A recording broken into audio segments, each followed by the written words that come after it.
बिस्मिल्लाहिर्रहमानिर्रहीम। अस्सलाम वालेकुम। उस्मान मलिक ग्रीन प्रॉपर्टीज़ से।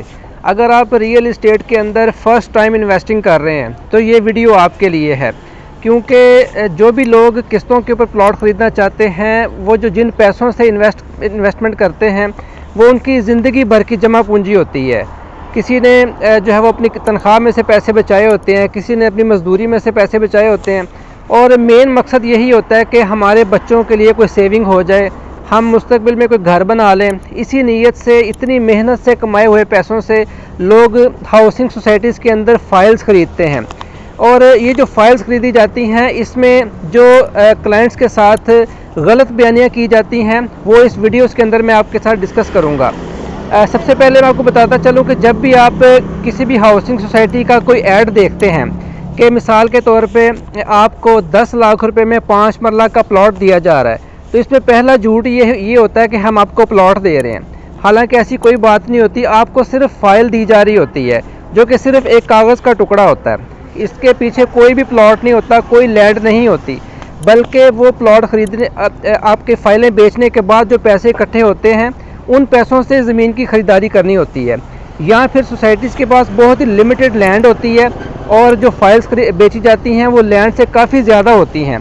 इसलिए अगर कोई आपको प्लॉट बेचने का कह रहा है तो वो प्लॉट नहीं है, वो सबसे पहले आप जहन में रख लें कि वो फ़ाइल है। दूसरी बात यह है कि जो एडवर्टीज़मेंट के अंदर आपको बताया जाता है कि 10 लाख रुपए में 5 मरला का प्लॉट हम आपको दे रहे हैं, असल में वो जो 10 लाख रुपये होता है वो प्लॉट की प्राइस नहीं होती, वो लैंड कॉस्ट होती है।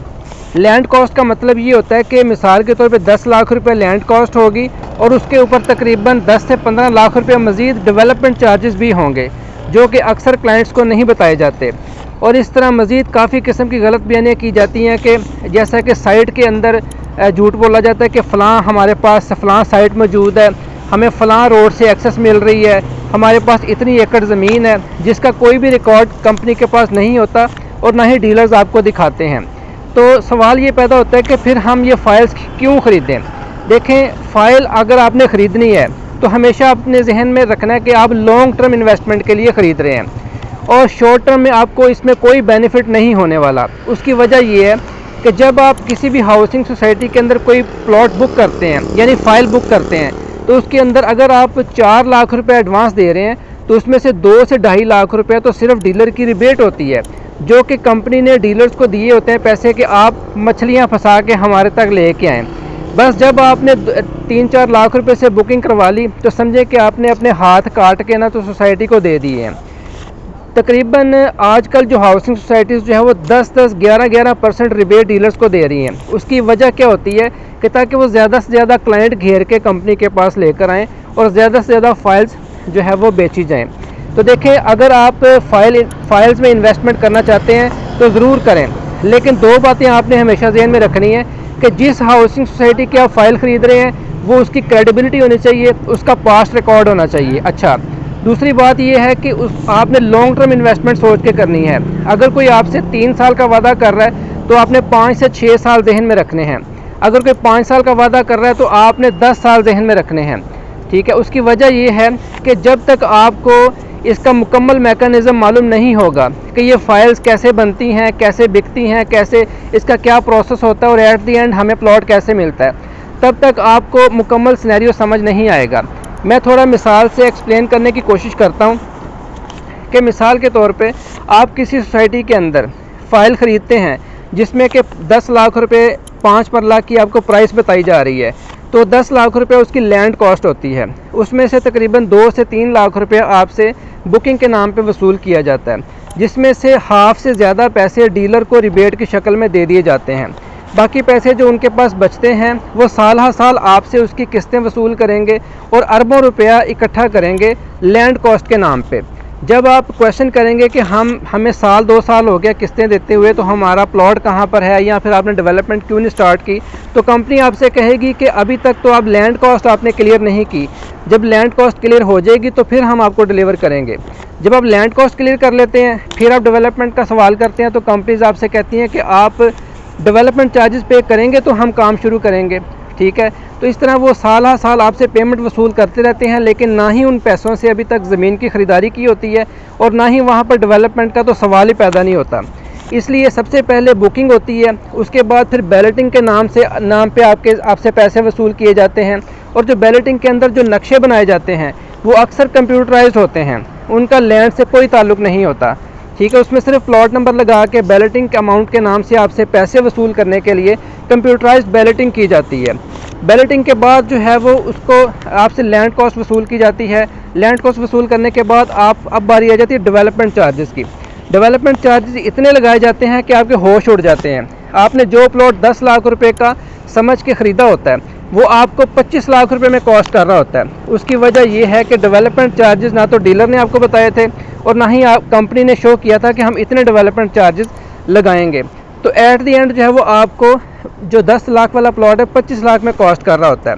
इसी दौरान जब भी आप अपनी फ़ाइल को सेल करने की कोशिश करेंगे आप हमेशा लॉस में जाएंगे। उसकी वजह ये होती है कि ऑलरेडी कंपनी डीलर्स को इतनी ज़्यादा रिबेट दे चुकी होती है।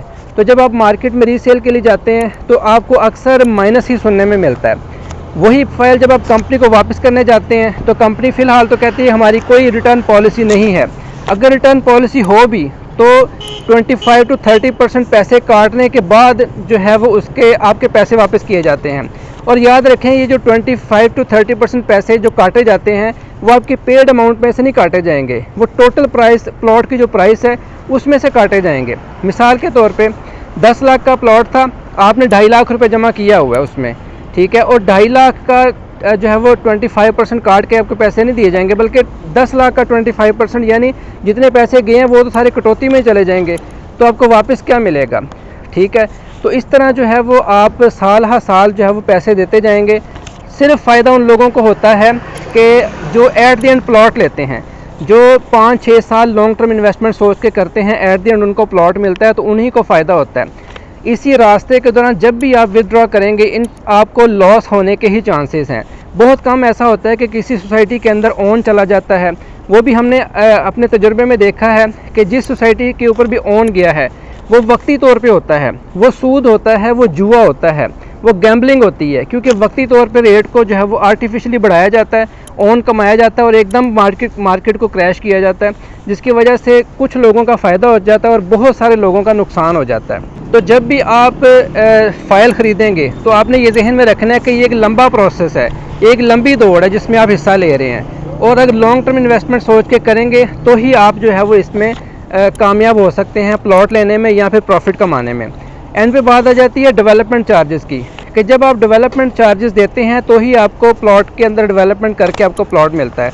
अगर हम अपने इस एरिया की बात करें, जैसा कि मगरबी लाहौर की बात करें, तो यहाँ पर जो हाउसिंग सोसाइटीज़ हैं, अल रहमान गार्डन फ़ेज़ 2 में ओवरसीज़ ब्लॉक बिक चुका है, लाहौर मोटरवे सिटी के अंदर आर्ट प्रीमियम ब्लॉक बिक चुका है, ऐसे गार्डन के अंदर शेर अफगन ब्लॉक बिक चुका है। इसके अलावा जो नई हाउसिंग सोसाइटीज़ हैं, लाहौर स्मार्ट सिटी है वो भी अंडर डेवलप्ड है, उसको भी मेन रोड जीटी रोड से एक्सेस नहीं मिल रही, अंडरपास मोटर उसका रेलवे का नहीं बन रहा।